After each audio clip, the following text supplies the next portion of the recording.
ততক্ষণ পর্যন্ত আমাদের এই অবস্থান কর্মসূচি অব্যাহত থাকবে। সংগ্রামী সহযোদ্ধা, আপনারা জানেন আমরা ইতিমধ্যে 3 দফা দাবি দিয়েছি। 3 দফার মধ্যে প্রথম দফা হচ্ছে আওয়ামী লীগকে সন্ত্রাসী সংগঠন ঘোষণা করে আওয়ামী লীগের যত সহযোগী সংগঠন রয়েছে সকল সংগঠন সহ আওয়ামী লীগকে সন্ত্রাসী সংগঠন হিসেবে নিষিদ্ধ করতে হবে।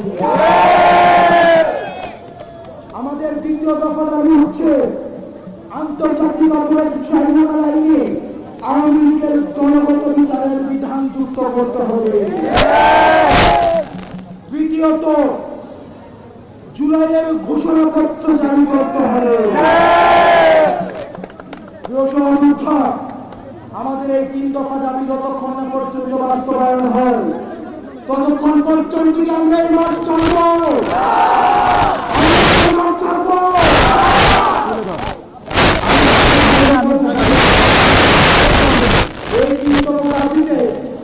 আমাদের অবস্থান পাশাপাশি আগামীকাল বিকাল 3টার দিকে শাহবাগে গণজমায়েত ঘোষণা করা হচ্ছে।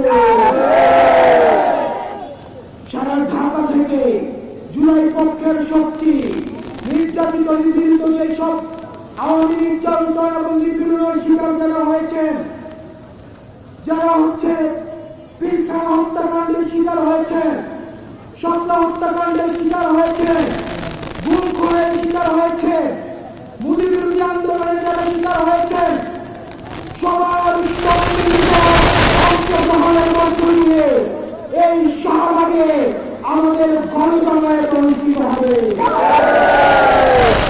তার সাথে সাথে সারা বাংলাদেশে আমাদের প্রত্যেকটা জেলার পয়েন্টে যে পয়েন্টে আন্দোলন হয়েছে ঠিক সেই পয়েন্টে আমরা গণজমায়েত ঘোষণা করছি।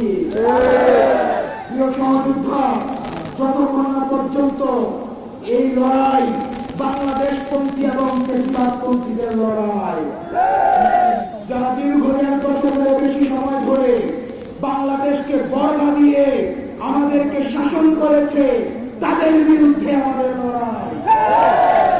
যেই সিদ্ধান্ত জনগণ 5ই আগস্ট নিয়েছে সেই সিদ্ধান্তের আইনগত ভিত্তি প্রতিষ্ঠা করার লড়াই।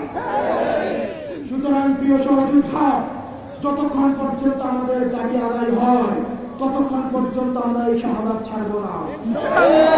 কিছুক্ষণ পরে শাহবাগের বাম দিকে এলইডি স্ক্রিনে আওয়ামী লীগের নির্যাতন এবং নিপীড়নের ভিজুয়াল চিত্র প্রদর্শিত হবে। আপনারা সবাই অবস্থান করে সেটিকে আপনারা দেখবেন। আসসালামু আলাইকুম ওয়া রাহমাতুল্লাহ।